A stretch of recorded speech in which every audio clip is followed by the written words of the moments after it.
दोस्तों, आज हम लोग बात करेंगे यूपी के मुख्यमंत्री योगी आदित्यनाथ जी के बारे में।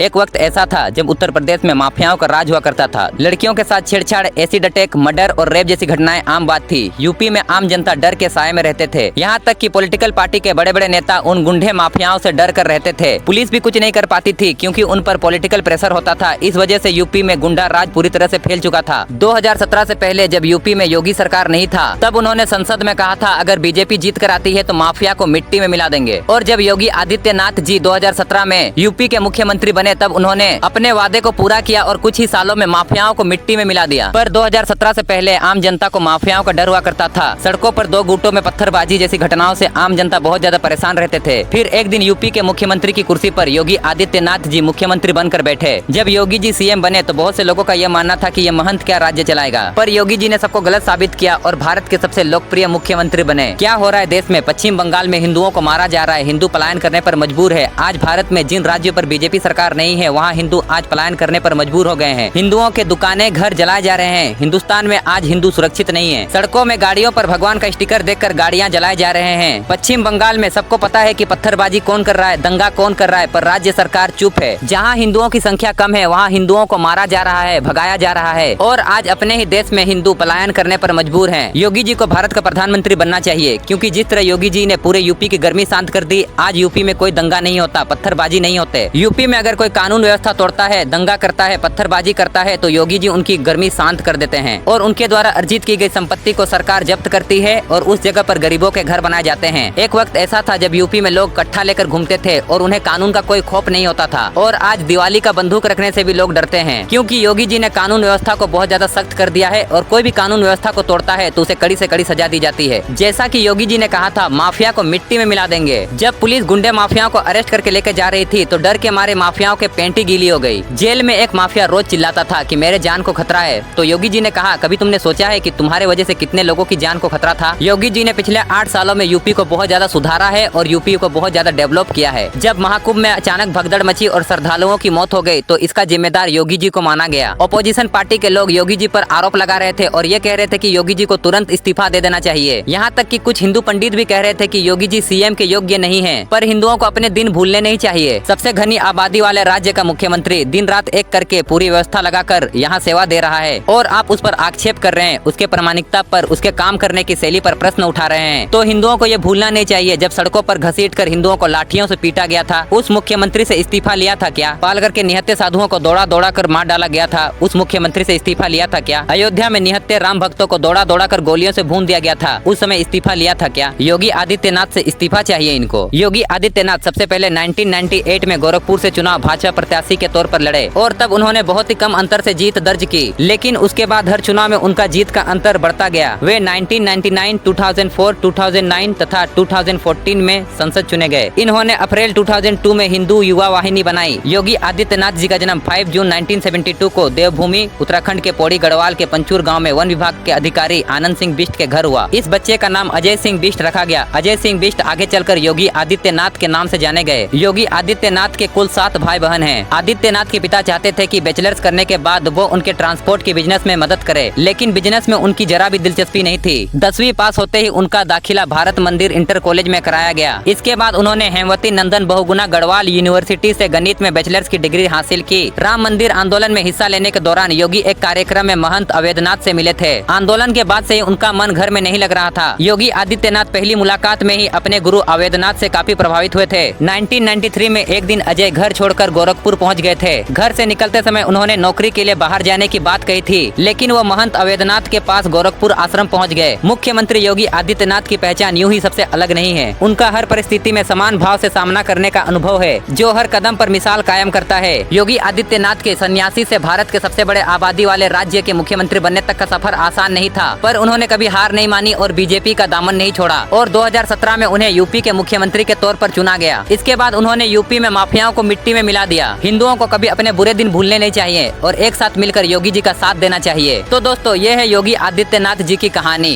अगर आप लोगों को ये वीडियो अच्छा लगा तो वीडियो को लाइक कीजिएगा और मेरे चैनल को सब्सक्राइब भी करिएगा। तो आज के लिए इतना ही, धन्यवाद।